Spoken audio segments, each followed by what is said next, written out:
Napoleon Hill was an author born in 1883. He wrote the #1 selling book of the century on personal wealth called Think and Grow Rich. This book analyzed hundreds of extremely successful men such as John D. Rockefeller, Henry Ford, Thomas Edison, Charles Schwab, and Alexander Graham Bell, to name a few. He researched why these men were so successful. He wondered why did they have massive wealth and others did not. So he set on a journey to see what principles set them apart and wrote a book about the findings. Although this book may have been written 87 years ago, the principles still ring true to this very day. There are 13 principles to get through, so let's get on with it, shall we? Principle 1, desire. Having a definite purpose, along with a burning desire to achieve that purpose, is the first essential step to achieving your goals. Hill explains 6 practical and definite steps to transmute desire into reality. Number 1, be exact with the amount of money you desire. Number 2, what are you willing to provide and/or give to receive this desired amount? Number 3, give yourself a limit to the amount of time you have to achieve this desire with an exact date. Number 4, make a plan and immediately put it into action, no matter how unprepared you may feel. Number 5, write numbers 1 through 4 in a clear statement. Number 6, read the statement created out loud to yourself as soon as you wake up and right before you go to bed. You must read this statement as if you are already in possession of all you want in this statement. Hill states you may as well know right here that you can never have riches in great quantities unless you can work yourself into a white heat of desire for money and actually believe you will possess it.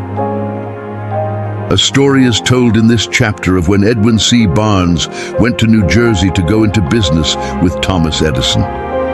The only problem was Edison had no idea who Barnes even was. But Barnes made it clear to himself that being Edison's business partner was not a wish, but a burning, definite desire that will be carried out. Edison gave Barnes a job, but not at the position Barnes was looking for. He wanted to be business partners with Edison, not another cog in Edison's business wheel. Barnes went on to work for Edison for 5 years doing menial tasks. One day, Barnes seized an opportunity to sell one of Edison's inventions, the Ediphone. Edison's sales team did not believe this product would sell and rejected the proposal. Barnes, seeing this opportunity, put forth a plan to Edison to sell this product. They went on to sell many with Barnes' sales plan, which accomplished Barnes' goal and desire to be Edison's partner. Barnes had a definite goal and put all of his power into seeing that goal completed with definite purpose and a burning desire. Principle 2, faith. Faith is a state of mind. When the vibration of your thoughts and desires are blended with faith, the doors of infinite intelligence are opened. Without faith, your desires will seem impossible to fulfill and cause your subconscious mind to shut down any thought of a better life before you can even start. Hill outlines a self-confidence formula. 1. Know that you have the capability to realize the definite purpose in your life. 2.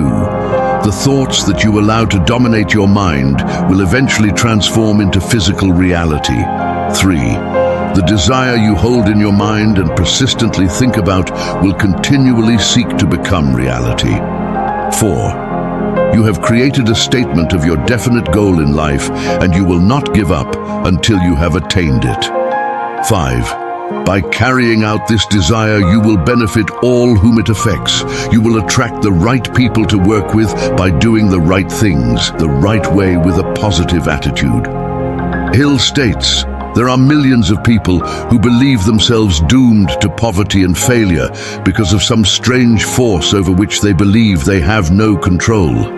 They are the creators of their own misfortunes because of this negative belief, which is picked up by the subconscious mind and translated into its physical equivalent. Taking that quote and reversing it reveals how the successful men analyzed in this book think.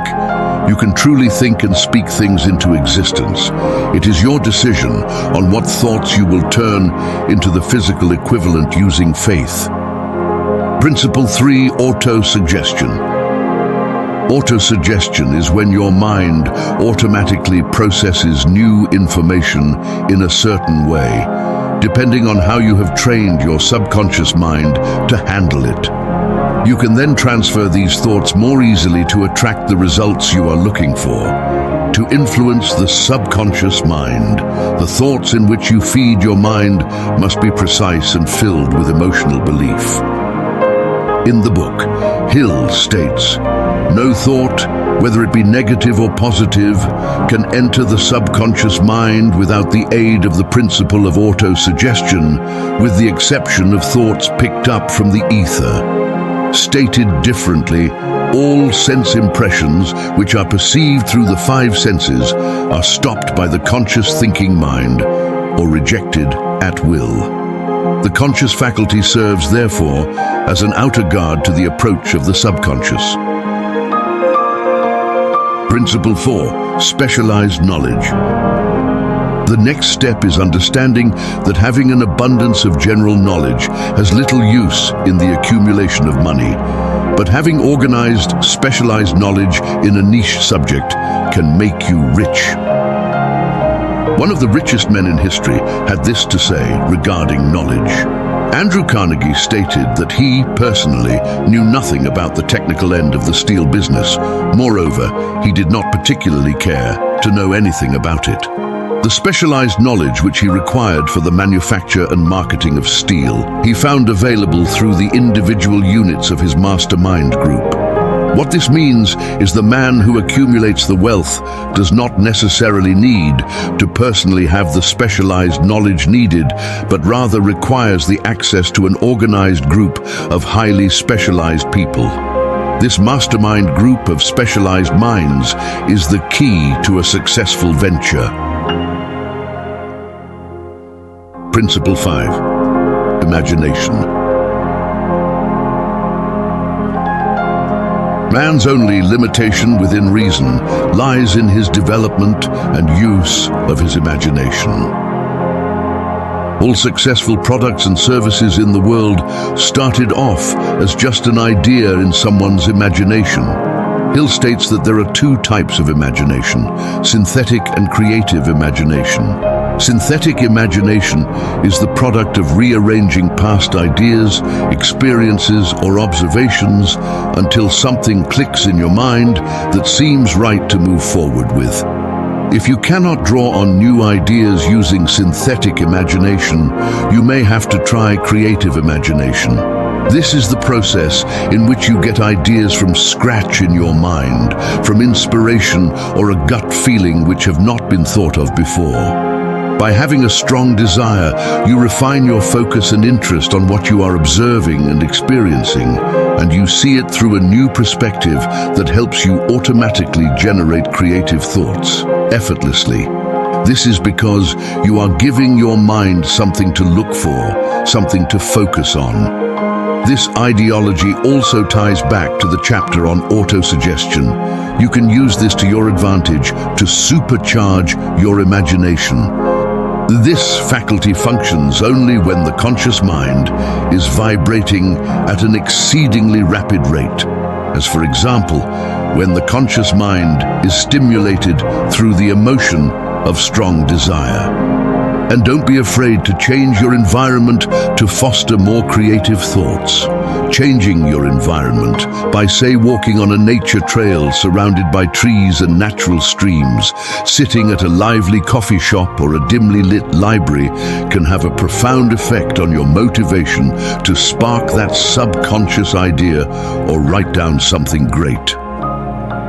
Principle 6, Organized Planning. The next step to turning desire for money into its physical equivalent is to form a definite and practical plan. Hill lays out 4 points to keep in mind. A. Merge yourself with a group of as many other minds as you may require for the carrying out of your plan. In return for the group's help with carrying out your plan, determine what they will receive in return. No person with specialized knowledge will work for free. Although what they wish in return may not be in the form of money, it may be the help on something they're working on or an interest in the company, for example. C. A meeting twice a week or more with all members of the group is necessary until a precise plan has been created. D. The harmony between yourself and the members of your mastermind group must be perfect, and if it is not, a solution is to be found promptly so everyone is on the same wavelength. No follower of this philosophy can reasonably expect to accumulate a fortune without experiencing temporary defeat. If defeat comes, it is because your plans were not sound. It is imperative that you adapt and change your plans and redirect your mastermind group until you are met with success. A quitter never wins, and a winner never quits. Most great leaders began in the capacity of followers. They became great leaders because they were intelligent followers. Leadership requires 11 major attributes. 1. Unwavering courage. 2. Self-control. 3. A keen sense of justice. 4. Definiteness of decision. 5. Definiteness of plans. 6. The habit of doing more than paid for. 7. A pleasing personality. 8. Sympathy and understanding. 9. Mastery of detail. 10. Willingness to assume full responsibility. 11. Cooperation. The most intelligent man living cannot succeed in accumulating money, nor in any other undertaking, without plans which are practical and workable. Just keep this fact in mind, and remember, when your plans fail, that temporary defeat is not permanent failure. It may only mean your plans have not been sound. Principle 7. Decision. Reaching sound decisions quickly and definitely is the next step toward riches and becoming a great leader. When you know what you want, it is easy to make a decision quickly. Do not mistake this with impulsive thinking with no purpose. Seek counsel from trusted advisors when needed, but ultimately, it is up to you to make a prompt and definite decision when required. Lack of decision is one of the leading causes of failure. Remember, procrastination is the enemy and the opposite of decision. Analysis of several hundred people who had accumulated fortunes well beyond the $1 million mark disclosed the fact that every one of them had the habit of reaching decisions promptly and of changing these decisions slowly if and when they were changed. Everyone has a flock of opinions ready to be wished upon anyone who will accept them. If you are influenced by opinions when you reach decisions, you will not succeed in any undertaking, much less in that of transmuting your own desire into money. In other words, if your thoughts and decisions are constantly influenced by others' opinions, you will not stay on the track of fulfilling a life of your own desires and purpose. Principle 8. Persistence. The next step toward riches is persistence. To be persistent, you have to harness the power of will. Are you willing to do what you need to do to become what you want to become for an uncertain amount of time until you achieve that desire? Persistence can be seen as an insurance against failure, as long as you keep going in the right direction. Despite countless defeats, eventually you will have success. When you are persistent, you give yourself more time to be intersected with opportunity at the right moment. A person who stays persistent is one who has definiteness of purpose, desire, self-reliance, definiteness of plans, accurate knowledge, cooperation, willpower, and habit. A few know from experience the soundness of persistence. They are the ones who have not accepted defeat as being anything more than temporary. They are the ones whose desires are so persistently applied that defeat is finally changed into victory. We who stand on the sidelines of life see the overwhelmingly large number who go down in defeat, never to rise again. Principle 9. power of the mastermind. The next step is to harness the power of the mastermind group available to you and apply it to your burning desires. The mastermind is a merging of knowledge for the attainment of a definite purpose. Hill explains there are two characteristics in order to harness the power of the mastermind group. The first is the economic advantage. One may be subject to by surrounding themselves with people willing to go above and beyond to provide advice and counsel to your mission. The other is more spiritual. When two or more minds are focused on one idea, a spirit of harmony is formed, advancing you to your definite purpose faster. Mr. Carnegie's mastermind group consisted of staff of approximately 50 men with whom he surrounded himself for the definite purpose of manufacturing and marketing steel. He attributed his entire fortune to the power he accumulated through his mastermind.